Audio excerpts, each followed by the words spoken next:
always there is changes, new buzzwords, new hype around new things. But when the AI came to our world, it was much difficult. And today, every new solution is AI based and against AI, with AI, protecting AI, and so on and so on. So AI. Everything. AI, everything is AI. And So basically, they'll be selling in the US and you take care of the rest. You're the exclusive reseller for other parts of the world. yeah, this is pretty much the idea. And today this is what we are doing. So I started to research on other products, other companies.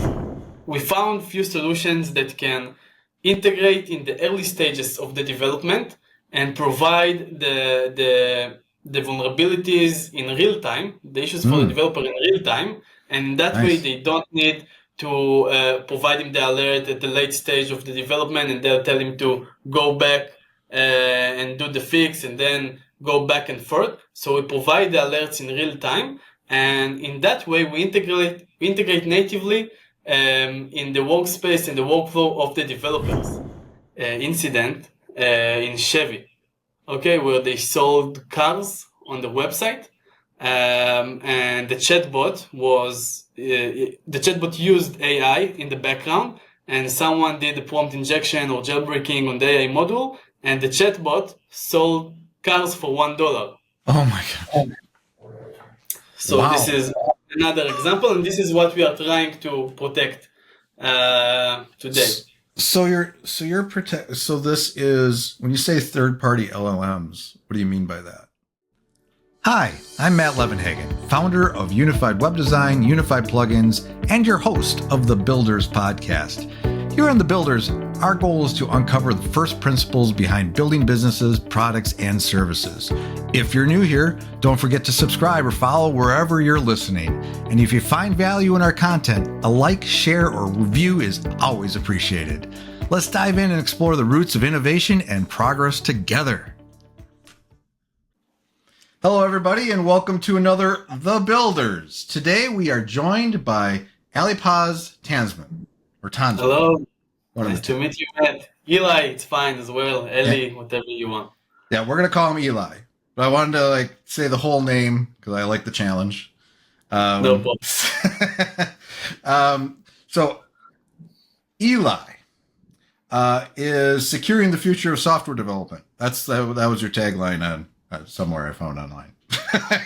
But what do you do specifically? You're an AI security person. You're in cybersecurity. You run a company. Yeah, so I'm one of the founders and CEO at Cygnostic. Cygnostic is a company that specializes in application security, AI security, and cloud security. We operate globally. We have customers in the US, Europe, Africa, Asia, and we basically exclusively represent few unique startup solutions. So it's not our own product that we developed. And this is what we are doing today in a nutshell. Great. So you're a tech guy. Yeah. And it sounds like you're kind of on the cutting edge of AI stuff with AI security and stuff. It is obviously a very important thing these days. Things are moving fast. Yeah. I needed to reevaluate myself as my background is with cybersecurity, and 10 years ago, there was no AI at all. And I mostly focused on cloud security, which is also, it was a buzzword a few years ago. And 2 years ago, when the AI came to our world and every company started to use AI, I said, okay, we need to do AI security. So now we're doing AI security. That's actually... that's how a lot of us, I run an agency, a web design development agency, and we're kind of in the midst of figuring out how to expand what we do around AI, and support our clients or future clients, or just our messaging around AI, because we've used it internally. Then we use it on client stuff. They just don't know we're using it and now we want to bring it to the forefront in our products and our services and stuff. And so it is that transition for all of us, but to be well positioned now, which it sounds like you were positioned to do that. You had enough background where you can make, you identified what was going on and were able to kind of move into that. Well, I'm getting kind of ahead of ourselves a little bit. Where we'd like to start is your story, your journey, like, how you got into this world of security and tech, and where that comes from and how that informs what you do today. We'll kind of follow along on that journey, and then we'll talk about specifically how you're building things and how you built things and how that all looks. So I'm gonna throw it to you. Let's go. So basically, my background started in the military. I was a cybersecurity officer. I didn't want to be a cybersecurity officer at all. No. I hated it at the beginning, but my officer told me give it a chance, and I said okay, let's see how it goes. And I started my roles. I started to like it, and basically. Nice. I retired from service at the beginning of 2020. I started to work in a cybersecurity company as a CISO, and a week after I started my role, there was COVID, and they told me go home and wait until things will be a little bit more clear. And I said okay. So I waited at home. I played FIFA and poker for the first month of the COVID. And then I said, okay, I need to find something to do because it was a cybersecurity company focused on healthcare, and all the hospitals and so on didn't add attention to cybersecurity. They all their efforts was to take care of patients. So I started my freelance career. I was a consultant for the DoD and some other organizations. And then I established my first company called Wake Up Cyber, where we provided cybersecurity services for startups and enterprises. I had two founders with me as well. It was, really... It was very new to me. I was 21 years old with new company. This all seems to be happening really fast. Now you're in Israel, right? So yeah, it's interesting to hear like how COVID kind of impacted you guys in a similar way. Go home, everything's locked down, and in healthcare is they're probably not worried about cybersecurity at the moment. But how did you make that? Well, first of all, I guess freelancing is an easy move. I mean, you just find work and kind of do your own thing. And how did you do that? Did you just do that through word of mouth, and did you find work online somehow, or exactly? I didn't add LinkedIn in those days. I made some calls to colleagues and friends, say, hey, I'm looking for a job or consultancy or something like that, and I started from there. So also even for the DoD and other organization, they moved very slow during the COVID, so it doesn't happen in one day. It took me, I think, three months until I really started working. And I have a mortgage in parallel, so I really needed it at the time. And then we were rolling back to reality, let's say, and companies started to put more budgets on security, so it was more easy to process things and move forward with other organizations. And then I met my ex-founder. We didn't add a mutual background. I think it was a message he sent in a group or something. I contacted him. He called me. We spoke a little bit. We met for a coffee. Interesting. because that was one of my questions. I was curious because you sound like you found founders, you found people, and you must have been networking, maybe online. You belonged to some groups and stuff, and it sounds like you reached out to this person because you aligned in some way and you had coffee. Here you are. Yeah, You're starting things up. here we are. You know, I carry deep gratitude for my beginnings and for my ex-founders and ex-partners because they are the one that really helped me to move forward my career and as a founder. Yeah. So they already had a background of 13 years as a founders. They had a company that specialized in IT cost reduction. Okay, and Mm-hmm. they didn't have any experience with cybersecurity, and the background for the conversations we had, it's they have a lot of customers on their own for the IT cost reduction category, and I have the background that in cybersecurity. So let's start Perfect. trying to do Yeah. something together.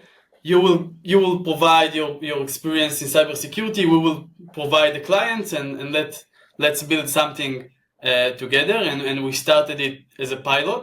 It went very well, and then we founded our company, Wake Up Cyber. It was in 2021, and it was very difficult for me as a 21 years old young man to start selling services for large enterprises to I'm hire sure. employees. Yeah. Yeah. It's pretty overwhelming probably at Yeah. first. Yeah. My Yeah. first employee was 50 years old, and it was very hard for me because in the military you have soldiers. They are mostly younger than you, Yeah. but when you are the first employee, which is 30 years old, older than you, it's very difficult how you manage employees that can be your dad probably. Yeah. Right. Uh, so Yeah. it went well. It went well, and I think in the next 3 years we acquired dozens of customers, more than 200 deals we made in these 3 years. And 2021 and 2022 was a very good years for the cybersecurity industry. All the companies throw their money on every cybersecurity project or solution, so it was pretty easy. And I think we did something great as well comparing to others one. Mm-hmm. And 1 year ago, a little more than 1 year ago, I decided that I want to have a different path for my career. My second child was born, and I said, Awesome. okay, I really enjoy what we are doing in Wake Up Cyber. We are making good money as well, but moving forward, I don't think this is how I want to do, because we provided mostly services, and with services there is a lot of headaches coming to the table, a lot of headaches, and for me it was a little bit too much pressure. Okay, even Hmm. though I was responsible for the business development and the sales eventually, and my two other partners, one of them was responsible for the delivery itself and the other for all the operation and finance. We had a lot of pressure, and when my second child was born, I feel that I felt that I want to be more with my kids. So you were um, working way too much. It was a lot of pressure and challenges, um, and so you did you kind of reach a burnout stage? You were just like, this is not sustainable. exactly, Yeah. exactly. And I made a tough decision. It took me a while to make this decision as well. And I spoke with my wife and my lawyer and friends and family and so on to understand, okay, I'm making this decision, what I'm going to do tomorrow. Because from one side you have a lot of pressure, but from the other side you enjoy it because you have a really good money, you have a good Hmm. lifestyle, and you are getting used to it. So and still I'm 27 years old now. I made this decision when I was last year ago 26. still very young, Yeah. married, with children, have house, so you need to maintain this lifestyle and operation. Um, so I I just went. I wish I was as responsible as you at that age. I was. It took me about 20 more years to get my stuff together. Most of the cases, it's not a common use case. Yeah, yeah. So um, I went to my ex partners, and it was a really tough conversation because I really love them, Yeah. and I told them that I made this decision with a lot of um, I wasn't comfortable and sure with my decision, but I knew I had to do it. They hugged me. They say, "We understand. We support you, That's great. and let's help you move forward." Then things will came a little bit more when it comes to the business side of how you divide the shares and how I sell my shares in the company and so on. It's uh, it's Wow, more you messy. so you were actually pretty decent size if you were talking shares and stuff. I mean, Yeah. this isn't a small little business. It's something pretty significant. So that makes it a little more challenging. It is, and it was very challenging. We made it eventually. It was really difficult. 2 months of negotiations and going back and forth, and but eventually we made it, and I started my second pet, and I founded Cygnostic again as a cybersecurity company, but focusing on products. Because I said, okay, Right. I don't like selling services. There is a lot of headaches and a lot of pressure with selling services. And I don't have any idea for my own product because I think there is a lot of good products out there. And, every day there is a new startups coming with a new innovative idea, with new Yep. solution, the next cutting edge one. And I said, okay, I will resell other products, and I will be a distributor as well for other resellers, and I will do it on the new segments and the new buzzwords categories, which is the AI and application security. And in the cybersecurity industry, always there is changes, new buzzwords, new hype around new things. But Mm-hmm. when the AI came to our world, it was much difficult. And today, every new solution is AI based and against AI, with AI, protecting AI, and so on and so on. Yeah. Yeah. So Yeah. Yeah. Every day. AI, everything is AI. Yeah. And I think that I understand that if I'm going to be a reseller, and we are in 2025, there is also plenty of other resellers out there in every country, and I needed to do something more focused, and less broad, because there is resellers that selling everything. They can sell all types of products, but I really wanted to be focused. So I choose the application security, AI security, and cloud security is the main domains in the company. And I looked out for companies that have really good solutions, but I wanted to have exclusivity on those products, Oh, okay. because from my experience in the previous company, if you don't have exclusivity, so there is 20 resellers selling the same product, and it's a tough race out there.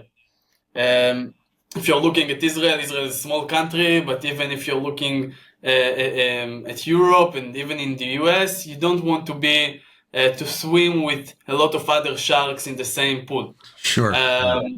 So I came up with a new model that says, okay, you are a new startups, probably between seed to A round. You want to focus your resources and efforts on the US market, the large enterprises. So let me give you some quiet around the rest of the globe. I will act as your exclusive distributor, as a reseller. We have the good connection in Europe, Africa, Israel, Middle East, Asia as well. And you will focus only in the US, and you don't need to put some more money to hire sales guys in the other countries, so on. And the first startup I met was really excited about this idea. It was good to him. It's like a win-win situation because again, they raise money from VCs, and the VCs expecting them to sell to large enterprises in the US, and they don't have attention for other regions. So for them, it's like a good proposal. For me, it's a good proposal. Okay. And So basically, they'll be selling in the US and you take care of the rest. You're the exclusive reseller for other parts of the world.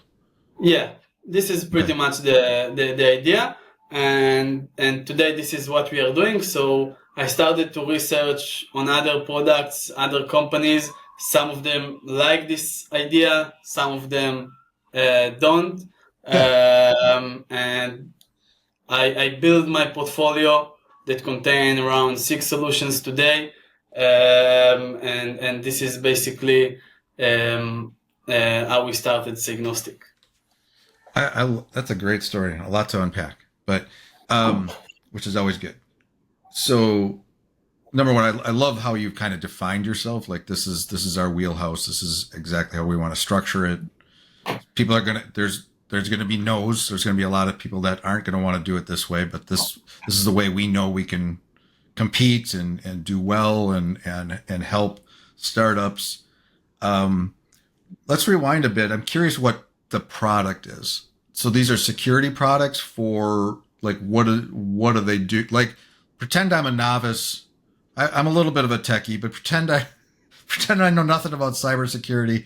What are we talking about here? Like securing what? And what do these products do? They're just a package of a package of code that we just throw somewhere and it So protects stuff. yeah, I'm gonna pretend. I'm gonna play. I'm gonna pretend I'm a real noob. What is this? What is a computer? so I will explain to you the same I explained my mother. Okay, Okay, so good. basically, when it comes to and I will divide it into the three different domains we are operating in. So when it comes to the application security, the problem that we have today is that there is a lot of application security solutions. All of them, what they're doing mostly is to scan the code and provide visibility and recommendation about the vulnerabilities there is inside the code. And what they're doing is to integrate with the software development lifecycle in the companies. And the difficult part of it is that developers and R&D teams are the most strongest department in the company. If it's a company that develops software, Mm-hmm. because they're responsible to develop the product, the new features, the new versions. And today with the AI, that rush things out. It's even more faster and faster. And from the security perspective, it's very difficult to harness the R&D team. And from the other side, you become a bottleneck for them. Okay, Right, right. because you perform the code scan and you tell them, okay, stop, Mr. Developer, you have a vulnerability in your code. Go back to the early stage, fix it, and going back to the CI/CD and so on.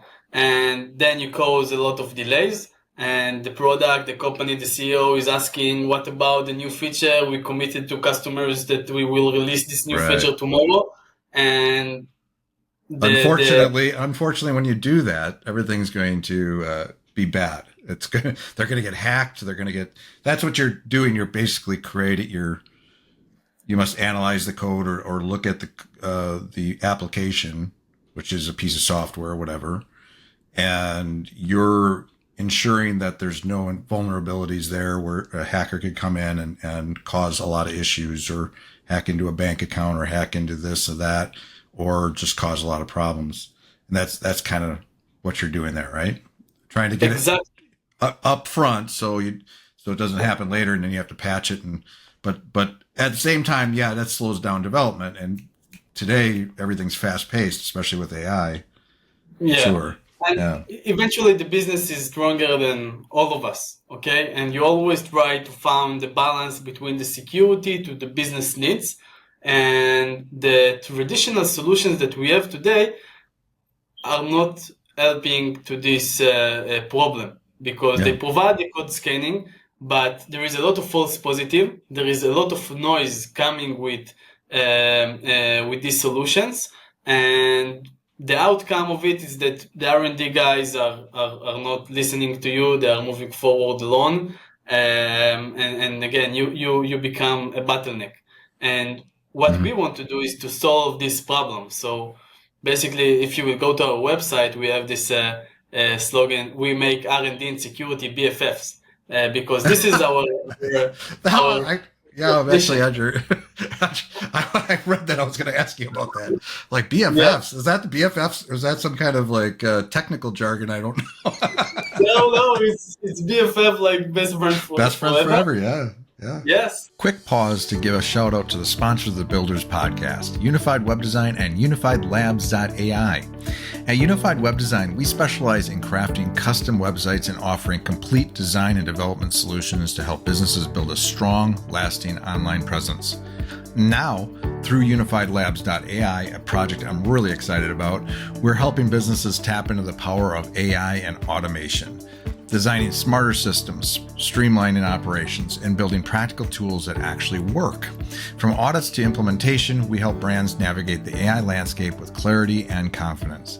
Whether you need a custom website or you're ready to explore how AI can transform your workflows, visit unifiedwebdesign.com and unifiedlabs.ai. Now back to our show. This is the most difficult things to do today, and we put it as our top mission. And I think we're successfully doing it. And the way we are doing it is we found few solutions that can integrate in the early stages of the development and provide the vulnerabilities in real time, the issues for the developer in real time, and that way Nice. they don't need to provide him the alert at the late stage of the development, and they'll tell him to go back and do the fix and then go back and forth. So we provide the alerts in real time, and in that way we integrate natively in the workspace and the workflow of the developers. And the developers really like the way it works. We have a good prioritization to make sure we are not telling them there is an issue in the code, but apparently it's not a real issue. So this is basically when it comes to the application security, and I think it's really a unique solution. And today developers really like it, and there is some still companies that don't understand this method and they choose to go with the traditional ones, and then they get back all the complaints from the developers, and then they understand how they should do it on the right way. But when it comes to the AI security, so we look at AI security from three different angles, okay? So there is, most of the companies or people that are talking about AI are mostly thinking about using ChatGPT or Right. Microsoft Copilot and so on, some Gen AI tools. And this is an issue, but there is another issue that when companies are developing their products using third-party LLMs, the AI module itself, there is some more risks that coming with it. So from the first point of view, we help companies adapt AI usage securely without worrying about sensitive data leakage. So we provide a browser extension and agent. We are doing it with company that called Prompt Security. And what they are doing exactly is to scan and act as a proxy between the end user to the Gen AI application to detect if there is any sensitive data inside the prompt of the user. It could be personal information of customers, employees. It could be sensitive data from the code or any business information, IP of the company, and we redact this sensitive data and still can provide the response from the AI. So we are not going to block AI because, in the previous years, when it comes to cybersecurity, the most common solution for problems was to block. Okay, let's block. Let's That's not block the helpful. access That's to not the helpful. internet. It's not helpful. Maybe 10 years ago, 20 years ago it was. Today you cannot do it. You probably the CEO will fire you if you will block everything inside the company. So we don't want to block AI. We don't want to block the prompt itself because again it will cause delay and I think the main benefit of AI today is the productivity and the fast things that we can do with AI that we couldn't do before. So if we will block the AI or we'll block the prompt, again, it will cause the delay, the users will hate us, and we'll probably lose our position in the company. So what we are doing is to redact only the sensitive data from the prompt itself and allow the user to use AI as much as they want. We can block some, I won't say malicious Gen AI tools, but less secure Gen AI tools, like maybe DeepSeek, which is in many countries is banned. So we can do it as well. But from the other side, we protect the LLM model from LLM attacks. So it could be prompt injection, it could be jailbreaking, and by jailbreaking we mean that you can do some manipulations on the AI. I guess you probably saw some posts or videos of how people manipulated the AI. And when you're doing it with ChatGPT for yourself, it could be funny and so on. But in some companies, it could cause a lot of damage. It could be financial damage. It could be damage for lives of people. So, for example, if healthcare company use AI and we have a customer like that use AI to detect cancer, okay? And attacker will perform manipulation on this AI module and he will say as the output of the AI that there is no cancer for these people and he do have, so it can cause a lot of damage for the people itself.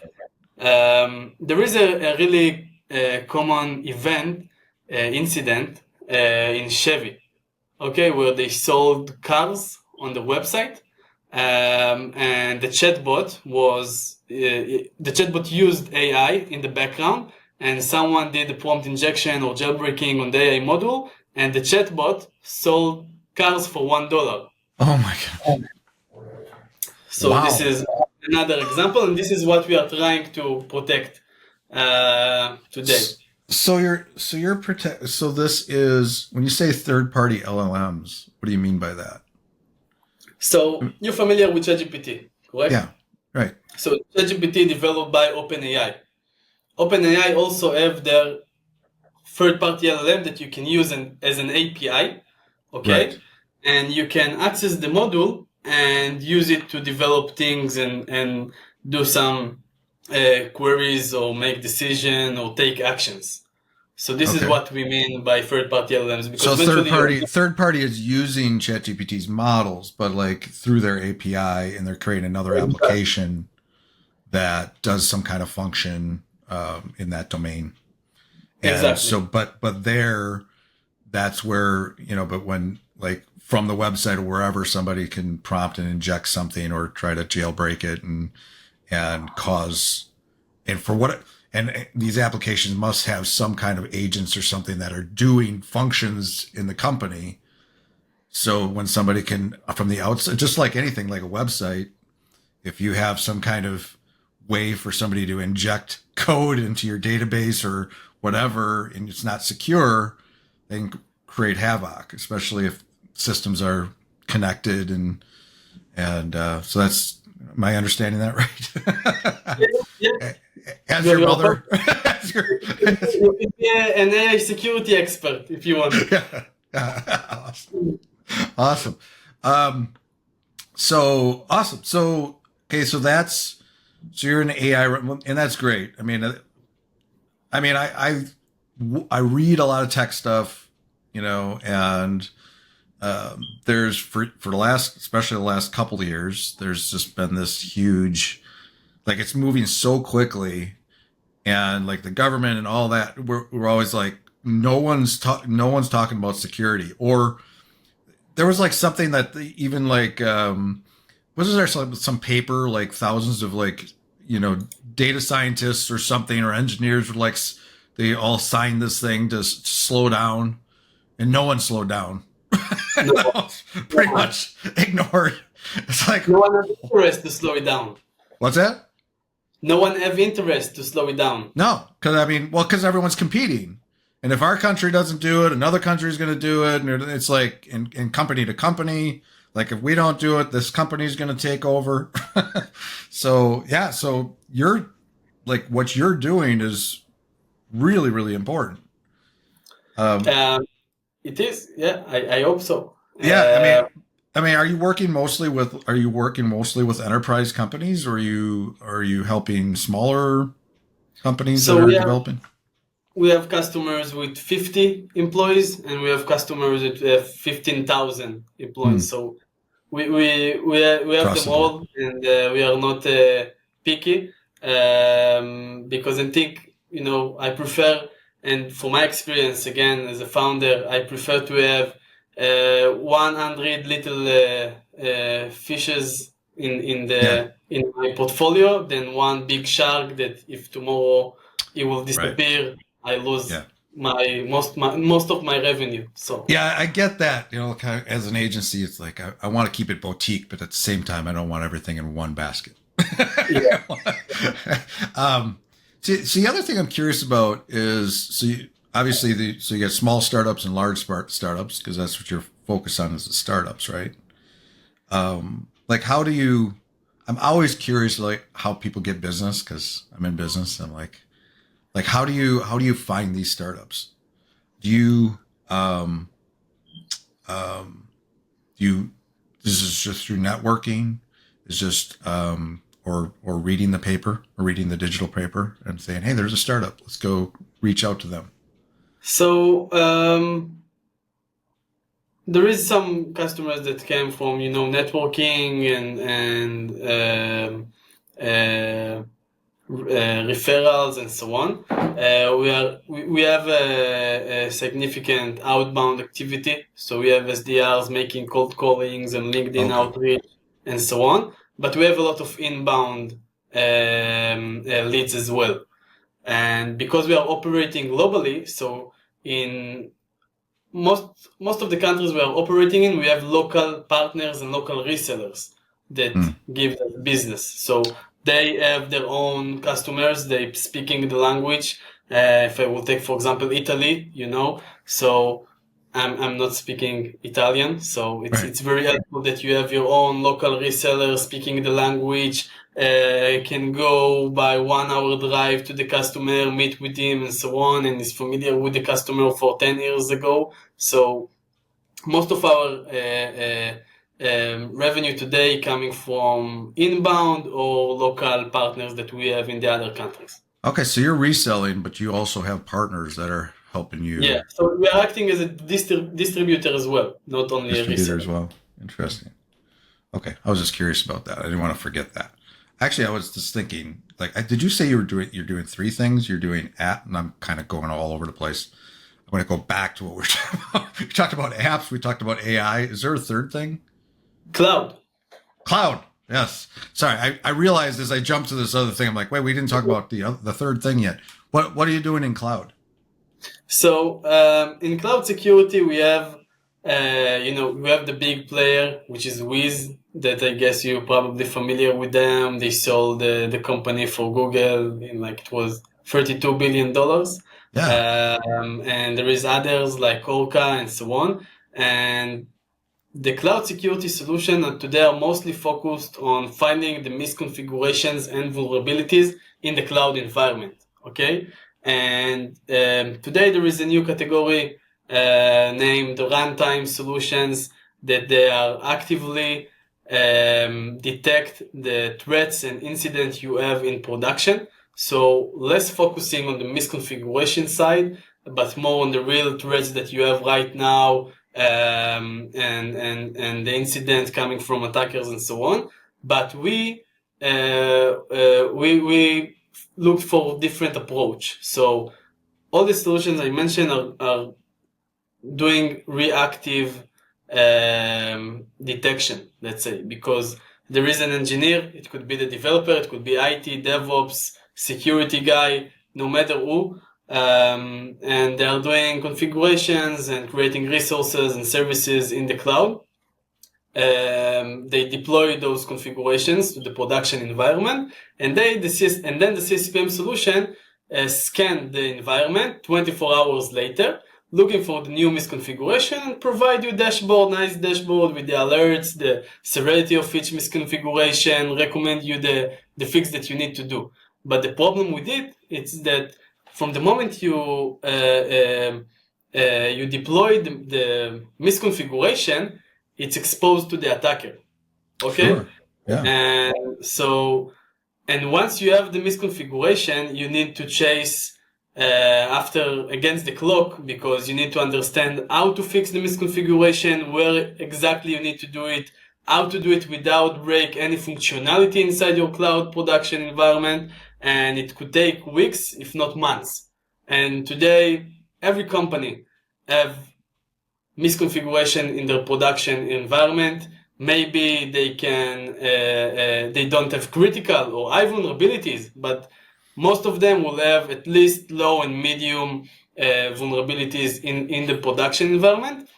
And we found a solution that came with a proactive approach, where they prevent in real time from the misconfiguration from being deployed to the production environment, and they can minimize significantly the number of misconfigurations you have in production. They minimize the MTTR, which is the mean time to response, because you have less misconfigurations in the production, and it's kind of like the approach of the application security we talked about before. So same for the cloud security, which is a really new approach. New startup, very good solution, and this is basically what we are doing for the cloud side of things. Yeah. I mean, I was just thinking that I'm like, that's exact. You're like catching it early and during development or before it's deployed, where those things can be fixed, and it saves a lot. It probably saves a lot of money and headaches and everything too, as you know, after you deployed it, because you don't want to have to go back and fix something.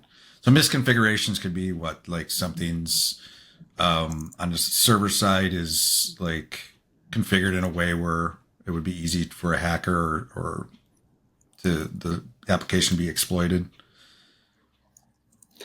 Yeah. So, and you know, I when I met this with the startup, this new solution, I didn't understand how no one thought about this idea before. But at the same time, I told myself this is exactly the reason why I don't have my own product, because there is brilliant minds out there that thinking about these new approaches and new solutions. But yeah, this is. Yeah, I mean, it sounds pretty unique, and like it's obviously, you know, it's an important thing to secure an application or something in cloud or AI or whatever. But you would think that would have been like a no-brainer. Like I would think about this as an outsider, like, of course you would do that before you deploy to production or whatever. Like why are we worrying about it? Like not worrying about it before then? But because that's going to just create more headaches, and you're going to lose more money, and you're going to, maybe you lose your business. But that's awesome. So, okay. So now, business is good. The future looks bright for you. Or do you have any new initiatives, or where are you headed with all this? So in these days, I'm flying a lot. So I came back yesterday from London. On Tuesday, I'm flying to Barcelona. A week ago to Dubai. 2 weeks before, I went to Africa. So I wanted to. You're all over the globe. Yeah, but the funny thing is that I wanted less pressure. but now I'm not at home because I'm flying too much. Like, So, you traded one thing for another. yeah. Well, I mean, but you seem happy. You seem I like am. you're on the right path. I am. I Yeah. started to take my wife to some of the flights. Well, there you go. Yeah, so this is the solution. And also my kids in some of the I went to Japan a month ago, so it's a long flight, so I left them at home. But for Yeah. the Europe and so on, which is more closer, I try to take them if it's possible. But they do happy. I am happy. Yeah. Great. And like I said, I mean, is this kind of fully fleshed out now? You got these three kind of pillars or verticals or whatever you're focused on.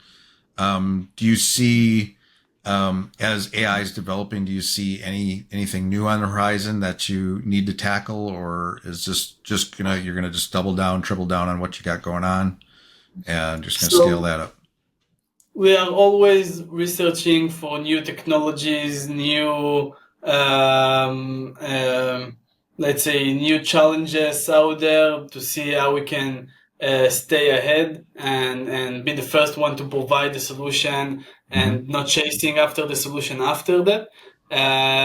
We are in a negotiation to acquire two other companies today, boutique ones that specializing in the same things but from different angles and so on. So this is what we are doing in these days, and yeah, double Yeah. down on what we are doing today. Yeah. Awesome. Yeah, you got a good foundation, that's for sure. And you're young Yeah, yet. You got a lot to do. You got a whole life in front of you to do all this stuff. very young, That's very young. exciting. I wish. I know I don't look it, but I'm like 54 years old. So I'm in my Really? twilight years. I wish I was as young as you. At this stage, what a time to be alive. There's so much going on. It's exciting. AI is either going to kill us or it's going to be take us to the stars. It's going to do it's going to be amazing or one of the two. Oh, I don't know what I your think view is on that. Yeah. I think it will be amazing. And again, I think that the AI will bring a lot of good news to our world. We just need to see how we use AI securely and in a safe way, not only secure way, but on the safe side of things, because it can goes out of control Yeah. if Well, no one. that's why we need you. That's why we need to lift you up and give you exposure Yeah, because we need yeah. we need the conversation to be around security in this day and age. So, Yes, um, we do. so this has been a great conversation. I appreciate Eli, you sharing, you sharing all that with us, and your journey and it's amazing. I love it. I'm a tech guy. I nerded out on it. If somebody wants to learn more about what you guys do, it looks like you got a website. What's that URL? And then where do you hang out? If somebody wanted to reach out to you and discuss stuff. So the URL is cygnostic.io. Okay. By the way, funny story for the end of this session. Okay. So when I founded Cygnostic, I needed a new name for the company, and I didn't have any idea for the name. So we went to ChatGPT and asked for name.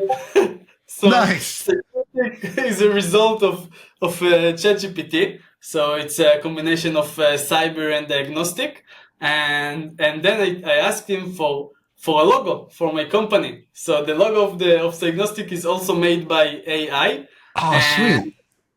yeah, and basically our logo, if you can see, it's a swan. And Yeah.